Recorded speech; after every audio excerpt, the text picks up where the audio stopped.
Greetings everyone. I'm going to start out by showing you that building that I saw in my dream. Excuse me. I had to draw it because it was that powerful. Now, didn't tell you that I was an artist, but I can help myself. So here's the building. The roof has that circular, almost like a dome, as I said. And starting from the very bottom here, this is me in the corner on this floor, on the lower floor, in a section by myself. Below me are the people coming in files. These are people. These marks down here represent people walking in single files, going up to what you see here, a staircase. Some people are coming up this staircase and going in here and going into this section. This is a balcony. Some people are staying on the lower area here and they're walking up. And they're going up to another set of staircase. These are individuals climbing up to the next level. This is the balcony. And these are people sitting along the balcony and people filing up these stairs, going to sit either in the back or going to another section, coming back down and going into this section. All these dots represent people. That's how crowded that place was. Right here's another set of stairs. So when they enter this section, they can either stay here or they can go up this set of stairs and continue up to the next level. What I want to show you, the section where I am, has the doors that I talked to you about. One door here, one here, one here, one here. I'm in the far corner. The first door that came down was this door. And then the next door that came down would have been this one, and this one, and this. So when this door comes down, I fall flat to the ground and pretend that I am dead. And then this one comes down. This one comes down. This comes down. Now I'm going to draw this using paint. This is, what do you call it? Chandelier at the top of the roof. Just imagine all these people walking in single files, those who are not already seated, waiting for this great, in their opinion at least, the great man. As you're looking at this picture, I think a few persons have done their guess about the interpretation of it. It is one of those dreams that I find to be frightening, but I also think has me thinking about all kinds of things. And when I take a look at our lives as Black people around the world, it doesn't matter what language we speak. We are of the same mind, the same mindset. And I wish that mindset was one that was going to allow us to become powerful as a people. But it's very typical. I'm going to share a video as a link here, either in the description or at the end of this video for you to watch. I enjoy watching this guy's channel. He's very funny and he does a lot of, you know, hilarious. I paused for a minute, so I'm going to have to continue, and I don't remember what I was saying before. But I'm thinking as a people, there are so many people who have come before us. Some of the great persons like Marcus Garvey that learned a few things, found out a few secrets, and tried to share it with our people. It was not well received by some people, but not by enough to where it became something that was ingrained in our mind and became a part of our movement, and you know, changed us and allow us to organize and centralize and all of that.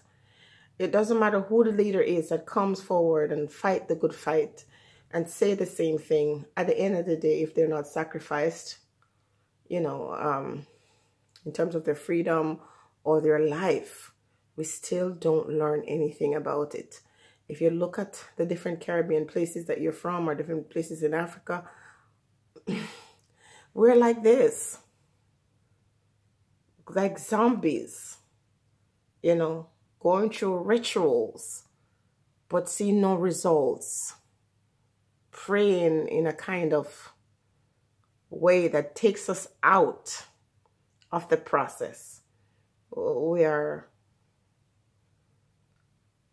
seeing the world like a third person, not being fully engaged in what's going on, even in our personal lives. It's like we're going through the motion, not really being a central part of our daily activity. We're waiting for other persons to find the solution for us, waiting for other individuals to tell us what to do, not searching to find the answers for ourselves. And in the video that I attached, you know, the question is, are you human or human being?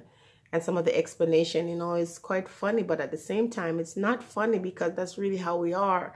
So if you go to a place like Jamaica and they start telling people, listen, these guys don't care about you. It's time for you to get up now and start, you know, finding ways how you can work together on a community level. They will hate you. They don't listen. They're not very good listeners.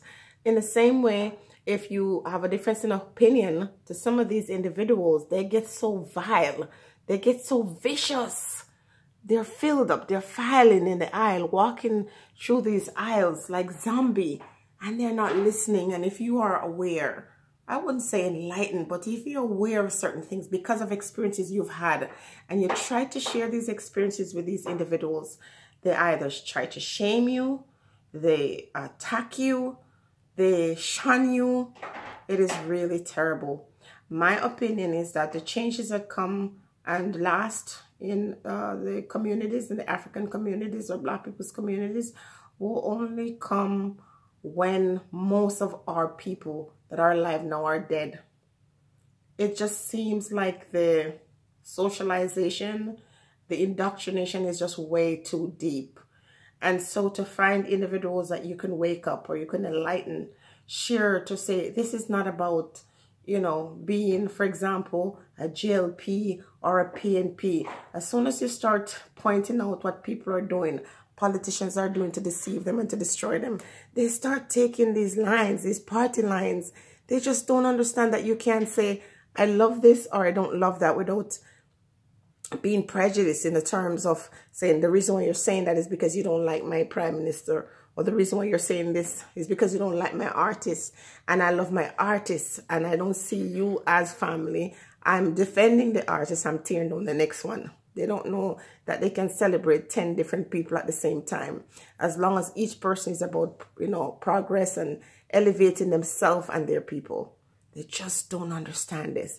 So they're in this building, moving through life like robots, climbing these stairs, and they're headed to destruction, many of them, because as they're feeling comfortable, sitting in these pews, waiting for this great person, or the person who they perceive to be great, right down here, right here, individuals are here with battering ram. You know, soldiers are surrounding them, waiting to burst through these doors, even as they're sleeping. We're sleeping. And you'll say to yourself, I might as well just go about my business, mind my own business, attend to my own fears, take care of myself and my children, and just not be worried about this community building.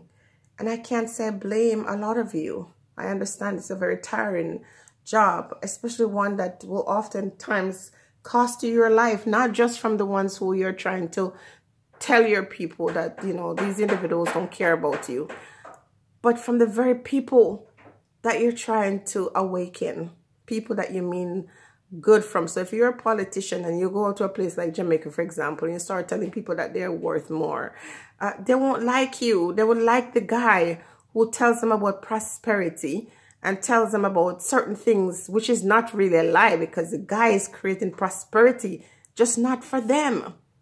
Not for them. They just want to hear the word prosperity, you know, and they don't realize that, yes, this person is creating prosperity, but how will you be a part of that? You know, it's the trickle-down effect that you'll benefit from, and you will not become that leader in your own right. You will not be able to hold that wealth and secure it for yourself and your children's children. They don't understand that. They're about party politics. So if you say something against a JLP, they assume that you're PNP. And if you even tell them, they're so blind and they're so deaf that when you're telling them it's not about these individuals who have worked very hard to destroy your people and destroy your country, they just don't understand it. It's very sad. It's very, very sad indeed. Around the world, this is what our people look like if you were to put them into one space. Some appear to be dots because people don't really see them or value them or care for them. And, you know, some of them are like zombies moving up, you know, what might appear to be social ladder. Even the very wealthy ones who feel like, yes, you know, I have arrived and I'm heading places. They get to the very top of the pyramid here, and all they're going to be done, experience is these guys coming in from outside and ripping them off, taking everything that they have worked very hard for and destroying them. It's tiring. I'm just making another note of this stream because I know in the natural realm and the spiritual realm, things are about to unfold. What do you do? Do you just stop talking? And because talking really doesn't do that much, because the people you're talking to, they're not really listening. And those who you're trying to awaken them about or teach them to understand will only see you as a problem. The more things change, the more they remain the same. Just find people who are of like mind. You will not be able to save everybody. Save yourself first. And then find others who are of like mind and build together. Stay blessed, everybody.